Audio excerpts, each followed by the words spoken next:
Estamos ya casi pisando las 10:30 de la mañana de este miércoles y está con nosotros Juan Razo. Él es abogado y experto del derecho del trabajo y los invito a que se queden con esta nota porque ya de entrada hay una frase de él que realmente me llamó la atención y me parece interesante para repasar.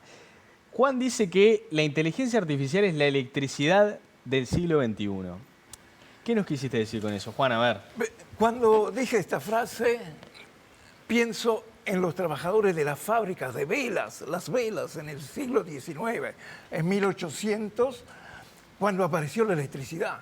Se querían morir, dice, acá se terminó el mundo, vamos a quedarnos sin trabajo. Y después la electricidad demostró en el siglo XX que fue el gran generador de riquezas. Entonces, de alguna manera, la inteligencia artificial hoy en día es como la electricidad del siglo XX. Es una gran transformación tecnológica que va a producir muchísima riqueza, muchísimo bienestar. Antes ustedes estaban entrevistando a un médico y la medicina, ¿cuánta influencia hoy tiene de la inteligencia artificial? Los problemas de la inteligencia artificial son otros. ¿Cómo va a participar la sociedad en esa nueva riqueza que cree esta electricidad del siglo XXI? Ahora, ¿usted está convencido de que son más los beneficios que nos trae que tal vez las cosas que nos puede llegar a perjudicar? Por ejemplo, se advierte ya de pérdida de puestos de trabajo, de sustitución, como en su momento usted planteaba el ejemplo, ¿no?, del siglo XX, que quizás se puede trazar también un paralelismo, pero salvando las distancias, hoy hay como ciertas advertencias o ciertas personas que se mantienen un poco más cautas en torno a de qué manera nos va a incidir esta inteligencia artificial a toda la sociedad entera, ¿no? Ya sea para trabajar, ya sea para relacionarnos. ¿Cómo lo ve usted a eso? Creo que la inteligencia artificial vino para mejorar las condiciones humanas, para mejorar la salud, para mejorar los vínculos, para poderse comunicar con todo el mundo por celular en instantes, todo ese tipo de cosas. ¿Eso también es inteligencia artificial? Eso también es inteligencia. Tu celular, que en una época era un teléfono, hoy es también un teléfono, pero tu celular es un equipo de inteligencia artificial. Ahora bien, si por un lado existen todos estos beneficios, la preocupación va hacia otro lado. Pero esos beneficios se repartirán entre toda la sociedad. Se perderán puestos de trabajo, se construirán en nuevos puestos de trabajo. Evidentemente, la inteligencia artificial, detrás de cada máquina, detrás de cada celular, existen trabajos muy avanzados, trabajos de gran calidad. Es decir, que el trabajo aumenta.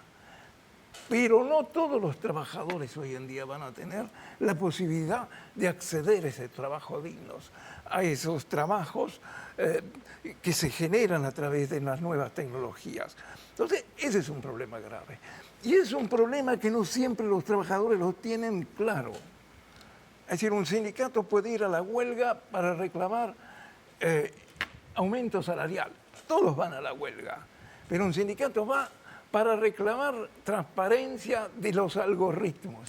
Bueno, ahí quiero ir, porque nos estamos preocupando todo el tiempo de quedarnos sin puestos de trabajo, el tema de ponernos al día con el desarrollo tecnológico. Usted también en otra de sus frases ha dicho que la inteligencia artificial está avanzando de forma rápida y violenta mientras el legislador discute. Y ya sabemos que cuando se discute el legislador, precisamente no lo hace rápido, normalmente es algo que lleva mucho tiempo. Y hay algunos temas, por ejemplo, como esto de los neuroderechos, cómo hoy se está utilizando la inteligencia artificial para evaluar incluso a un trabajador, para conocer su información, su código genético y su código incluso de su rostro, para saber dónde está, su geolocalización, o sea, para perder de pronto derechos a la privacidad o para ser analizado por una máquina y desde ahí evaluarlo. ¿De qué estamos hablando con esto de los neuroderechos, con lo que hay que regular, además de lo que tiene que ver con la posibilidad de pérdidas de trabajo? Yo creo que tú centraste muy bien el problema. Y voy a hacer un ejemplo simple, porque a mí me gustan los ejemplos simples. Yo voy a un club de spa, de ejercicio, de gimnasia, y entro sin tarjeta, sin nada. Hay una máquina que me hace un examen biométrico de la cara y entro. fantástico, no preciso nada, ni llaves, no tengo que acordarme de nada. Eso hoy está prohibido en Europa. Hacer una imagen biométrica del rostro solo está permitido en temas de criminalidad y del fútbol. ¿Por qué? Porque yo no me doy cuenta que me están haciendo una invasión a mi intimidad y que todo eso va a quedar en un banco de datos.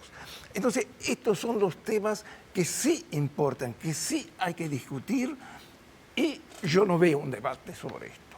En algún momento yo he dicho que aquí hay una gran institución en Uruguay que es AGESICA. Y cuando pregunto a los estudiantes, ustedes saben de qué estoy hablando, cuando hablo de AGESICA, de 50 estudiantes, 1 levanta la mano, 2 levantan la mano. En Uruguay no conocemos qué es AGESICA. ¿Y qué es AGESICA? Una agencia gubernamental de control de la inteligencia artificial y de los datos personales.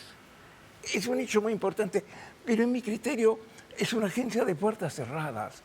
Es decir, debería abrirse un enorme diálogo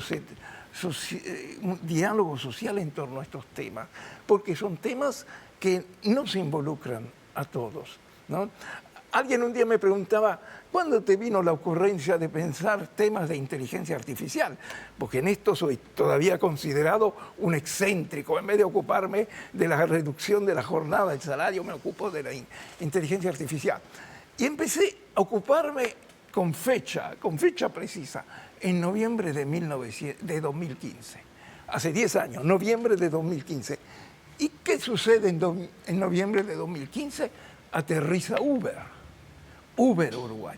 Uber a mí me sacude la cabeza, porque Uber es una empresa sin fábricas, sin vehículos, sin trabajadores, sin nada. Es un algoritmo.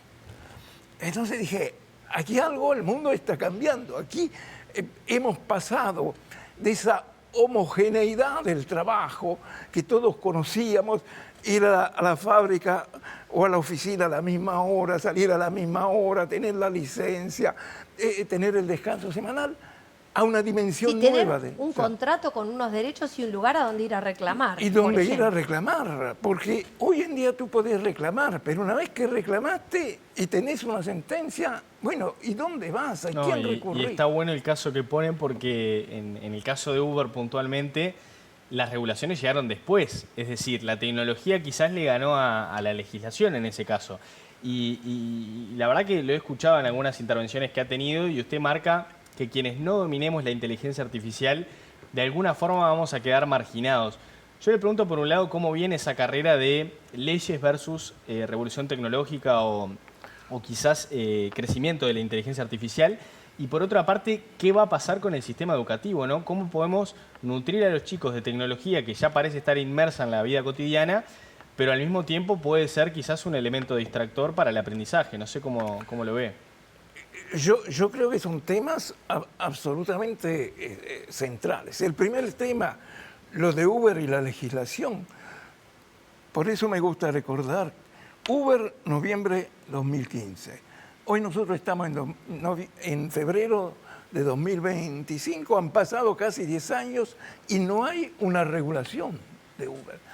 Lo que hay son unos decretos, un decreto del municipio sobre las condiciones del chofer, un decreto del Ministerio de Trabajo para inscribirse en el BPS, pero una regulación no hay. El legislador no se ha preocupado, sí se preocupa, hay 2 proyectos en las cámaras, en el Parlamento, pero esos 2 proyectos se pelean entre sí, si es mejor este, si es mejor el otro, y no llegan a ninguna conclusión. Y Uber sonríe, y las aplicaciones sonríen. Entonces, esa es la gran disidia que yo veo entre las velocidades de las tecnologías y la lentitud del trabajador. Y ahí le pregunto, en lo que tiene que ver con los trabajadores, el rol de los sindicatos, si están preparados, y por otra parte se viene en Consejo de Salarios. ¿Usted qué considera que debería incluirse en los consejos de salarios en relación a la inteligencia artificial y también a esto de los algoritmos que de alguna forma pueden invadir derechos de los propios trabajadores? Por mis actividades docentes, profesionales, siempre he estado muy cerca de las organizaciones de empleadores y trabajadores, y en especial del PIT-CNT, que cada tanto me ha invitado. Y en esto ha existido un avance muy importante en el 2024, porque el PIT-CNT finalmente ha puesto en el debate la cuestión de la inteligencia artificial. Y la cuestión de la inteligencia artificial yo creo que es necesario, primero, entender de qué estamos hablando. Porque yo te puedo hablar 3 horas de la inteligencia artificial, pero me mostrás un algoritmo y no entiendo qué es un algoritmo, tengo que llamar a un ingeniero. Entonces el tema de la inteligencia artificial va a ser también un desafío de nuevas profesionalidades en torno a los trabajadores. Pero ya hay un documento de avance y yo creo que en las próximas negociaciones de los consejos de salario tienen que aterrizar algunos temas. ¿Qué temas? Por ejemplo, la transparencia, entender si detrás de un pedido de selección de personal se esconden trampas, se esconden cangrejos.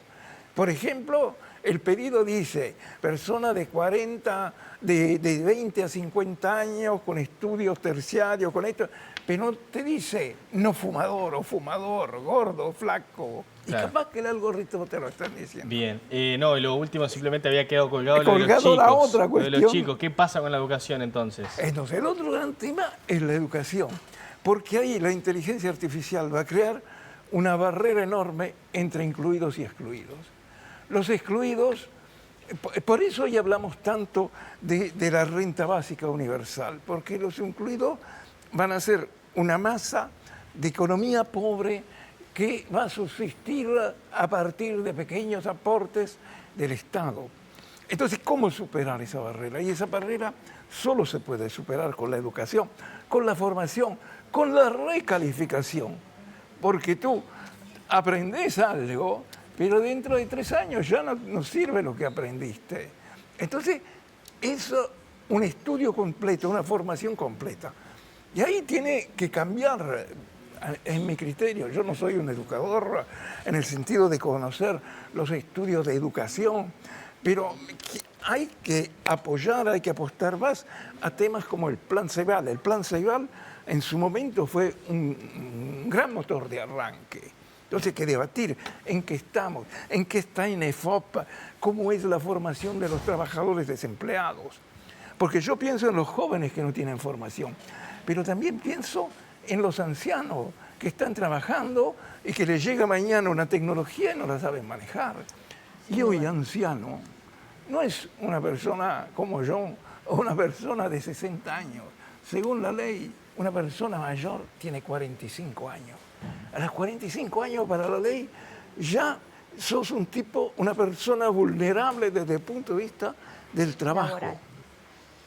Pues ahí tenemos un montón para seguir recorriendo, así que doctor Juan Raso, lo estaremos convocando también, para ver un poco más cuáles son las propuestas específicas, porque aquí lo que importa es ir generando herramientas muy concretas, como usted dijo, asesoramiento a los trabajadores, porque acá hay que incluir otros perfiles que no estábamos acostumbrados, siempre hablábamos de abogados del trabajo y demás, y hoy necesitamos mucho de eso. Hoy precisamos ingenieros y Totalmente, técnicos programadores del trabajo. que acompañen a estas decisiones. Muchas gracias.